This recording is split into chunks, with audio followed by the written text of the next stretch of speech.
देखो गौ सेवा राजा दशरथ के कुल में भी बहुत होती थी। राजा दिलीप जैसा कोई गौ भक्त नहीं हुआ। गौ जब चरने कहीं जाती ना घूमने, तो राजा दिलीप खुद पीछे पीछे नंगे पांव चलते, आगे नहीं जाते। कहीं इनका इधर जाने का मन हो और हमें देख के रास्ता बदल दे, जाने दो। और एक बार शेर मिल गया, वो गऊ को खाने के लिए दौड़ा। दिलीप जी स्वयं आगे खड़े हो गए, तुम्हें भूखी मिटानी है तो हमको खाकर मिटाओ, इस गऊ को कुछ मत कहना। साक्षात भगवान प्रकट हुए और उन्हीं के वंश में श्री राम जी प्रकट हुए। किससे? गौ सेवा से प्रसन्न होकर। और नंद बाबा भी नित्य 9 लाख गौओं की सेवा करते हैं। उनके यहाँ भी बेशक जन्म नहीं हुआ, लेकिन साक्षात नारायण किसी न किसी निमित्त से पधारे हैं। तो निश्चित हम भी अगर वैष्णव हैं, सनातनी हैं, हिंदू हैं, तो एक गौ की सेवा का कर्तव्य तो हमारा बनता ही है। हम कहते हैं कि गाय सुरक्षित नहीं है भारत में, कैसी विडंबना। अभी हम उत्तर प्रदेश के पूर्व मुख्यमंत्री का एक बयान सुन रहे थे, अखिलेश यादव जी का, जो कह रहे थे कि भारतीय जनता पार्टी को दुर्गंध पसंद है, इसलिए गौशालाओं का विकास कर रही है, इसलिए इतने गौशाला खुलवा रही है। जिसको गौशाला में से दुर्गंध आए वो अपने आप को सनातनी कह सकता है, वो अपने आप को हिंदू कह सकता है। भैया,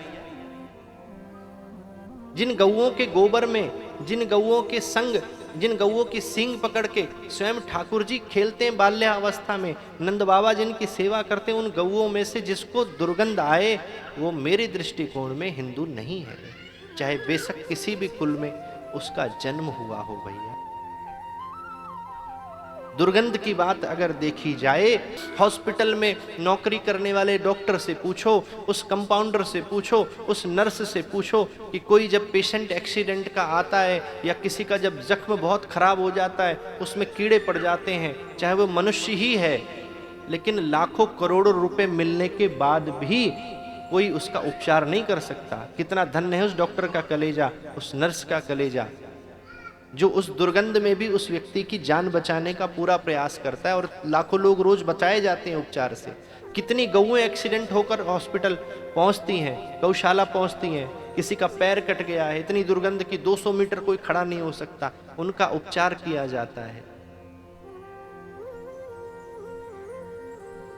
शराब में, मांस मदिरा में लाखों करोड़ों उड़ाने वालों को उस मांस खाते समय भी दुर्गंध नहीं आएगी। यहाँ गौ की जान बचाते हुए भी लोगों को दुर्गंध आ रही है।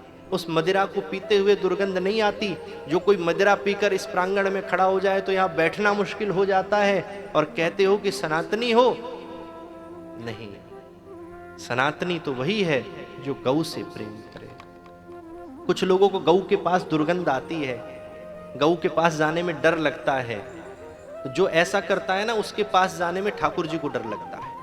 उसके अंदर से ठाकुर जी को दुर्गंध आती है, हम 200 मीटर दूर ही रहेंगे तोते, हम तेरे पास नहीं जा रहे। पितामह भीष्म महाभारत में कहते हैं कि जो जीवन में सिर्फ गौ को स्पर्श करता है, सिर्फ छू लेता है, वह भी जब अंत समय पहुंचता है तो बैतरणी नदी के तट पर जब जाता है, बैतरणी नदी क्या है? जिसकी गहराई कई हाथियों के बराबर है, चौड़ाई कई समुद्रों के बराबर है, उसमें सब मृत व्यक्तियों का रक्त बह रहा है, हड्डियां बह रही हैं।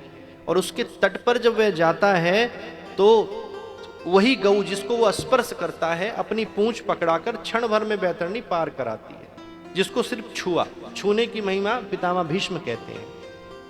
और चारा खिलाने की, सहलाने की, सेवा करने की तो क्या ही महिमा कही जाए।